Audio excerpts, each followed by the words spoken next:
Baik, bismillahirrahmanirrahim. Teman-teman semuanya, di kesempatan kali ini saya coba akan lanjut menyampaikan materi tentang grup ya. Ini lanjutan di bagian kedua mengenai grup dalam mata kuliah struktur aljabar. Di pertemuan sebelumnya sudah saya coba paparkan mengenai definisi dari grup. Dari definisi satu-satu bahwa suatu grup dimana dengan notasinya adalah dalam kurung G, star ya atau bintang, dan kurung tutup, terdiri dari himpunan anggota G bersama dengan operasi biner star yang didefinisikan pada G dan memenuhi hukum berikut, yaitu hukum tertutup, kemudian hukum asosiatif, kemudian hukum identitas, dan juga hukum inverse. Nah, ini saya coba dikonfirmasi bahwa kenapa saya mencantumkan hukum tertutup, meskipun memang dari definisi sudah jelas bahwa keterangan dari operasi biner ini sudah mewakili hukum atau sifat tertutupnya ya. Sebenarnya sudah diwakili, akan tetapi ini sebagai antisipasi ketika nanti teman-teman menemukan sebuah masalah dari operasi sebuah himpunan ya yang memang belum dinyatakan itu merupakan operasinya biner, sehingga harus dibuktikan dengan menggunakan sifat tertutupnya agar terpenuhi operasi binernya itu benar ya, seperti itu. Dan untuk hukum yang lain, asosiatif, identitas, hukum inverse, silakan ini nanti dibaca kembali. Yang jelas bahwa ini keterangan-keterangan asosiatif ini pengoperasian ya, notasi dari star atau bintangnya ini bisa saja diubah atau bisa saja berbeda sesuai dengan keterangan yang ada pada setiap soalnya ya, seperti itu. Nanti penerapannya dalam contoh soal, kemarin sudah disampaikan satu contoh soal, namun di kesempatan kali ini saya coba sampaikan kembali soal yang kedua, dimana untuk soal yang keduanya ini misal himpunan bilangan asli N bukan grup terhadap operasi penjumlahan. Nah, ini sebagai pembuktian ya apakah benar atau tidak bahwa himpunan bilangan asli ini bukan merupakan grup terhadap operasi penjumlahan. Oke, kita jawab bahwa tentukan terlebih dahulu himpunan bilangan aslinya, yaitu kita dapat N, harusnya N ya, N sama dengan 1, 2, 3, 4, 5, dan seterusnya. Kemudian kita buktikan satu-satu, karena dalam keterangan soal ini jelas statusnya belum ditentukan operasinya operasi biner atau tidak, karena hanya sebatas terhadap operasi penjumlahan saja ya, penjumlahan biasa.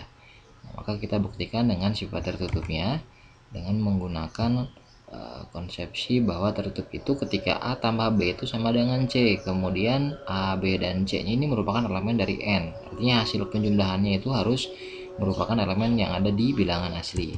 Kita ambil contoh misalkan A nya 1, B nya 3, kemudian hasil operasinya itu sama dengan 4. Kita buktikan 4 ini merupakan C, dan 4 ini apakah elemen dari N? Ya, ini merupakan elemen dari bilangan asli atau anggota dari elemen bilangan asli, sehingga hukum tertutupnya terpenuhi.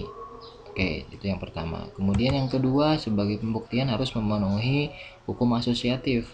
Nah, asosiatif dengan konsepsi asosiatif itu kan seperti ini ya. Pengoperasian ketika misalkan A tambah B tambah C, dalam arti dalam kurung B tambah C. Ini ruas kirinya mengoperasikan B tambah C terlebih dahulu, dan harus sama dengan ketika mengoperasikan terlebih dahulu dua unsur yang paling depan ya. Ini dua unsur yang paling depan itu dua suku paling depan A dan B. Kalau yang tadi dua suku terakhir B dan C terlebih dahulu dijumlahkan, sedangkan yang ruas kanannya A tambah B dioperasikan tambah dengan C, dan dua ruas ini harus nilainya sama. Lalu juga diberikan keterangan bahwa nilai-nilai dari A, B, dan C-nya ini merupakan elemen dari N ya yang ada di sini ya. Oke, kemudian misal saya ambil satu contoh untuk sebarang nilainya, A-nya itu 3, B-nya 2, dan C-nya 8. Sehingga tinggal substitusikan bahwa akan menghasilkan 3 ditambah 2 tambah 8 terlebih dahulu hasilnya 10. Lalu 3 tambah 2 dulu dioperasikan hasilnya 5 ditambah 8. Sehingga diperoleh hasilnya ruas kiri dan ruas kanan sama. Karena sama, kemudian juga bahwa ini operasinya 13 ini merupakan elemen dari N, maka sifat asosiatifnya terpenuhi ya. Sehingga tadi untuk bilangan asli N yang dioperasikan dengan penjumlahan itu memenuhi sifat asosiatif. Oke, baru dua pembuktian, namun ini tidak cukup karena harus memenuhi 4 pembuktian ya, atau hukum atau sifat agar dinyatakan sebagai sebuah grup. Oke, berikutnya untuk yang ketiganya identitas.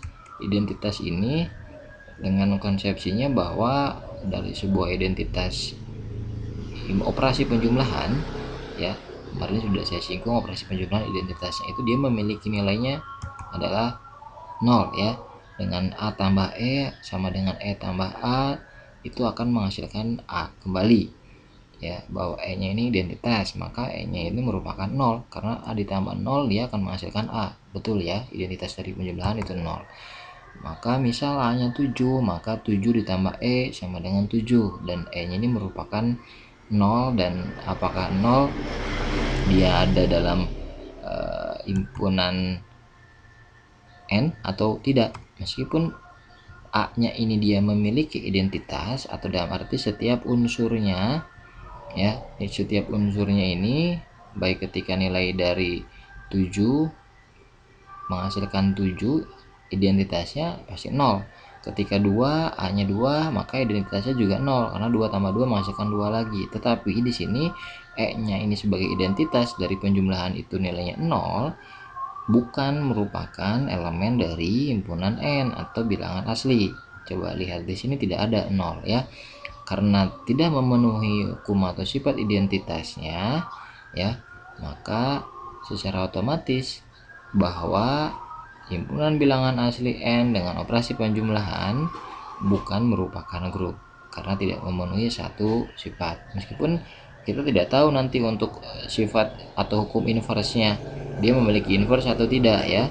Nah, itu nanti boleh dibuktikan. Akan tetapi ketika dalam tahapannya membuktikan identitasnya tidak terpenuhi, sehingga sudah secara otomatis dia bukan, atau operasi ini bukan merupakan sebuah grup.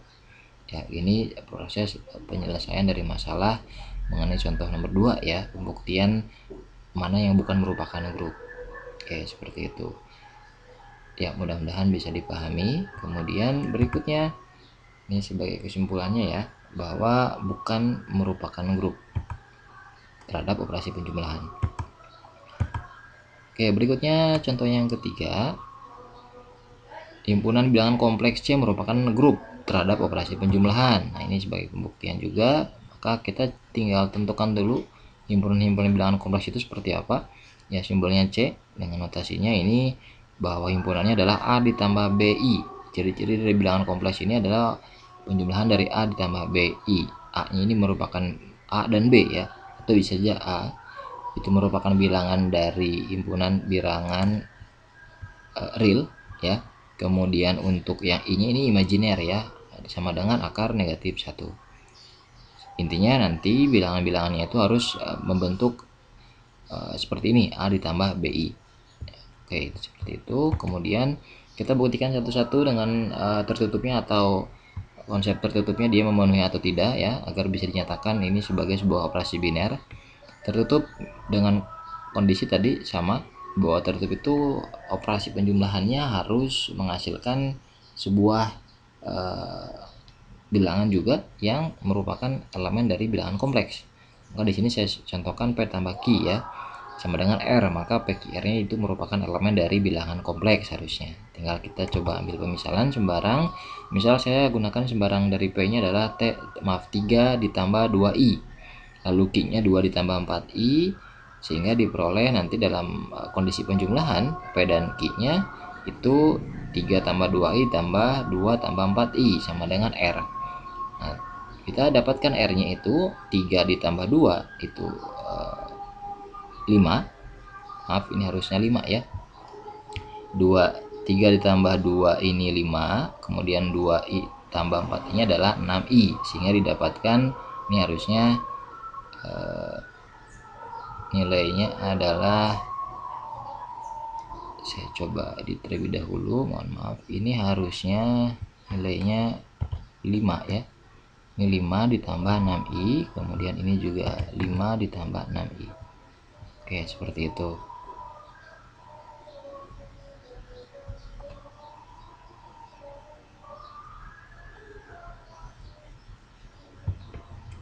Oke, saya lanjutkan ya, sudah dikoreksi. Ini tertutupnya. Nah, didapat R sama dengan 5 ditambah 6I. Nah, bentuk 5 tambah 6i ini kan sebenarnya sama seperti bentuk A tambah BI ya, dimana A nya 5, B nya 6, I nya imajiner tadi, dan tetap masih merupakan elemen dari bilangan kompleks, sehingga hukum tertutupnya terpenuhi ya. Oke, terpenuhi. Kemudian yang kedua, asosiatifnya kita buktikan. Asosiatif dengan konsepsi P tambah Q tambah R terlebih dahulu disama dengan P tambah Q dioperasikan terlebih dahulu ditambah R. Dan ketentuannya P, Q, R nya jelas harus merupakan bilangan kompleks, elemen bilangan kompleks. Nah, itu misalnya juga sama dengan menggunakan P, Q, dan R yang tadi. Maaf, R-nya ini berbeda ya, 7 tambah 6I. Tinggal kita substitusikan, didapat P tambah QR. Untuk yang ruas kiri mengoperasikan Q tambah R dulu. Nah, ini yang ruas kiri. Yang ruas kanan itu P tambah Q dioperasikan terlebih dahulu. Yang ruas kiri 2 ditambah 7 9, 4i tambah 6i nya 10i, sehingga didapat 3 tambah 2i tambah 9 tambah 10i. Yang ruas kanan ini kita operasikan P tambah Q dulu. Di sini ada 3 ditambah 2 ya, yang sejenis 5, lalu 2i ditambah 4i sama dengan 6i. Sehingga dari ruas kiri dan ruas kanan didapatlah ruas kirinya 3 tambah 9 12, 2i tambah 10i nya 12i. Sedangkan ruas kanan ternyata sama, 12 juga ya, 5 tambah 7 12, 6i tambah 6i nya 12i. Karena ruas kiri dan ruas kanannya ini ekuivalen atau sama ya, sehingga asosiatifnya terpenuhi, dan ternyata hasil akhir pun bentuknya adalah A ditambah BI. Meskipun A-nya sama ya, A dan B-nya sama, tetapi ini masih dalam bentuk dari bilangan kompleks ya. Maka diputuskan bahwa asosiatifnya terpenuhi. Oke, tinggal lanjut kita ke identitasnya sekarang. Ingin membuktikan apakah dia memiliki identitas atau tidak ya. Maka kita coba gunakan keterangan dari identitas itu. Ini operasinya penjumlahan ya, ingat ya, ini identitas bahwa penjumlahan itu nya merupakan sama dengan 0. Misal kita coba ambil A nya 7 tambah 3i, sehingga didapat 7 tambah 3i tambah dengan identitasnya itu sama dengan 7 tambah 3i juga ya. Maka E nya jelas itu 0 ya, E nya 0. Ketika E nya itu 0, tinggal kita buktikan apakah E ini merupakan dari bilangan kompleks atau bukan. Kira-kira E ini merupakan bilangan kompleks atau bukan. Nah, yang jelas bahwa ketika 0 ini merupakan bilangan kompleks, tinggal kita ambilkan semisal tadi bentuk A tambah BI ini bilangan kompleks ya. A tambah BI ini bilangan kompleks. Kalau misalkan A dan B-nya itu 0 ya, maka 0 tambah 0 kali I. 0 kali I itu kan 0 ya, sehingga 0 tambah 0 0. Sehingga 0 juga merupakan bilangan kompleks. Maka terpenuhi ya, E-nya merupakan bilangan kompleks, terpenuhi identitasnya. Kemudian inverse-nya sekarang, untuk setiap A elemen dari kompleks, terdapatlah A inverse elemen kompleks juga, sehingga harus menghasilkan A ini star A inverse sama dengan A inverse star A sama dengan E. Ya, ini identitasnya. Identitas dari penjumlahan tadi apa? 0 ya. Identitasnya adalah 0. Maka ketika kita misalkan ambil satu sembarang bilangan A-nya itu negatif 3 tambah 2i yang merupakan bilangan kompleks, maka didapatlah kira-kira ini menurut teman-teman negatif 3 tambah 2i ditambah dengan berapa yang menghasilkan 0 ya. Maka otomatis A-nya itu adalah A inverse. A-nya itu A inverse. Ya, kemudian kalau dijumlahkan menghasilkan 0. Nah, tinggal kita gunakan operasi di mana jelas karena ini positif maka ini negatif agar menghasilkan 0. Menjadi A inverse-nya negatif 3 ditambah 2i. Karena tadi ketika disubstitusikan dia menghasilkan 0 ya, sehingga otomatis karena A inverse-nya adalah negatif 3 tambah 2i ini merupakan elemen dari C, kompleks juga ya. Kalau teman-teman perhatikan bentuknya bilangan kompleks, maka inverse-nya juga terpenuhi. Oke, itu untuk konsep inverse-nya ataupun untuk hukum inverse-nya terpenuhi. Secara otomatis karena memenuhi keempat hukum tadi ya, atau tertutup, dan ini operasi biner karena tertutup, kemudian asosiatif terpenuhi, identitas terpenuhi, inverse terpenuhi, maka secara otomatis dia juga merupakan sebuah grup ya. Kesimpulannya bilangan kompleks C merupakan grup terhadap operasi penjumlahan guys. Ya, seperti itu. Semoga bisa membedakan mana yang dimaksud dengan grup, mana yang bukan ya, dari dua contoh tadi.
negatif 1/4. Ya, teman-teman jumlahkan 1/4 ditambah negatif 1/4, maka didapatlah 0 kan. 0 itu adalah identitas atau ya E-nya. Lalu kita peroleh untuk misalkan sumbarang nilai A-nya itu dia mempunyai elemen mempunyai inversnya adalah negatif 1/4. Lalu kita tinggal buktikan apakah negatif 1/4 ini merupakan elemen dari bilangan rasional atau bukan. Ternyata betul ya, ini masih dengan bentuk A per B meskipun A nya adalah negatif